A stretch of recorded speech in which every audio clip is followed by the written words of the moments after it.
So the history of the assault bike, you could probably see it was taken from a model of cycling, and it really came into being in the mid-1900s, 1950s, 1960s, with this whole movement of exercise. I know it may be hard to think, but there was a point in time in our history where this whole setup, what my job is and what we do for exercise, actually seemed crazy. Movement and kind of things that people did was a leisure pursuit. But around the 1900s, changes in industrialization, agricultural improvements, technology advances, we didn't really have to do that much anymore. And so now we had to come up with these diversion tactics and ways of staying active. And that was a positive movement because at the same time also with us moving less and eating worse food, there was these individuals that stood up and said, we have to stay active and movement is still necessary. And in that area, to the assault bike, grew a whole different kind of revolution of exercise activity investigation. With that exercise activity investigation came numerous different areas. I'm going to just put them into a couple of different areas of growth.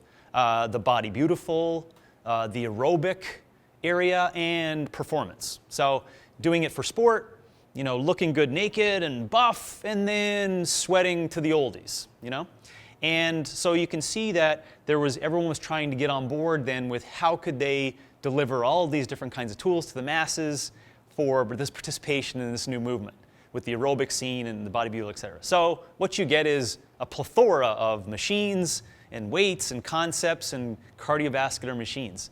And where the assault bike goes back into the history of that is it's one of the ones that was spawned really early on.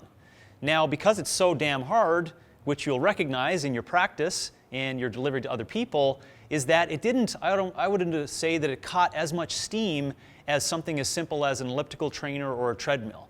Just because they could go at low speeds and people could just get on them monotonous-wise and not really have to work that hard. But the chance of getting on here and just like wasting your time on it was just less used in most fitness facilities as they grew. So what went prolific? Really easy cardiorespiratory machines. That's what went prolific. Went everywhere. You can see them lined up in all the global gyms around the world from the 70s and 80s and 90s all the way up to even today. So what happened to the assault bike at those periods of time? They started to go into those performance areas and then in these weird country club, basement areas and home usage. And so we know this to be because as we started to practice the assault bike now inside of fitness in the late 90s, in this new movement of a version of intense activity, all of these old bikes just started to come out of nowhere that have been sitting in people's basements or old age homes, or you can just imagine it as just in this little community, that has on average age in the community is like 77. There's like 150 people in there, right? And there's one assault bike in the corner of the facility. So I'm just giving you an example of like where they used to be and what their main usage was. To give credit where it's due, it was still within like the wrestling community as a form of conditioning, the odd underground strength and conditioning community, and then maybe in some gyms around the world. But that's necessarily where it was. So we knew it was all in these places because we would go and try to find them to use in our new evolution of this training now in the late 90s and early 2000s. We wanted to do all this new intense shit as best as possible. So we searched the planet to find all the tools that were necessary to express that. And here comes the assault bike beautifully back into place where we involved it inside of that intense model. And some of the things that we had a problem with really is measurement, because if you want to visualize it, there was like 24 different versions of these bikes that just spawned from these basements. And so they were all hardworking, they were all well known, even in coined terms like Satan's tricycle. There was such great terms for them because they just caused so much pain and anguish. But the problem with it is fixed with the assault bike is the measurement of the work that goes on in there. So that early 2000s movement really spawned this idea within the, I would call it the underground home gym market and the experimentation of it. But it wasn't scaled because of the metrics, and it wasn't scaled because of the capabilities of the bike.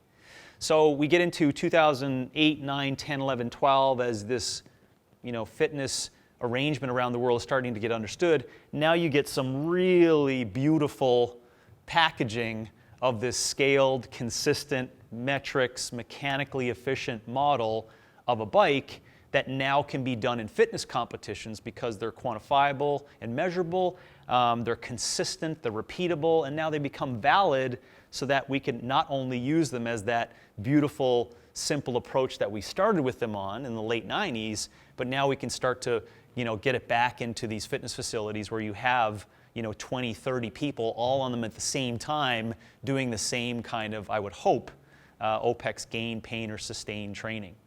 So that was a brief but great remembering for me, a great background memory. I have a funny story to finish with, just to kind of give you a concept of the culture of what this bike meant to us as we grew through it. We would always make the joke, because we know where it came from, right?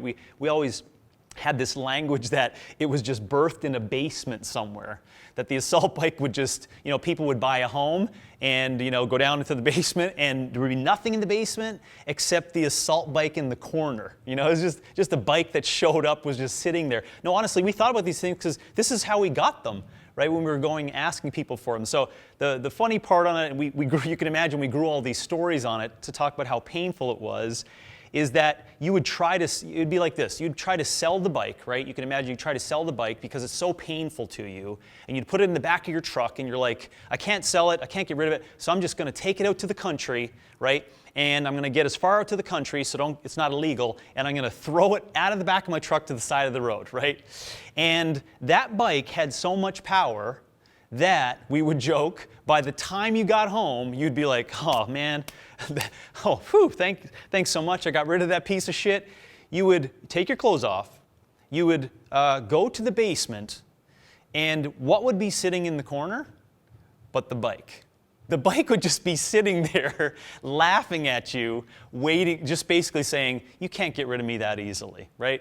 So that's a funny story that I'll leave you with in terms of the cultural humor, but also the pain that's inside of it, and so much beauty inside of its expression for physicality.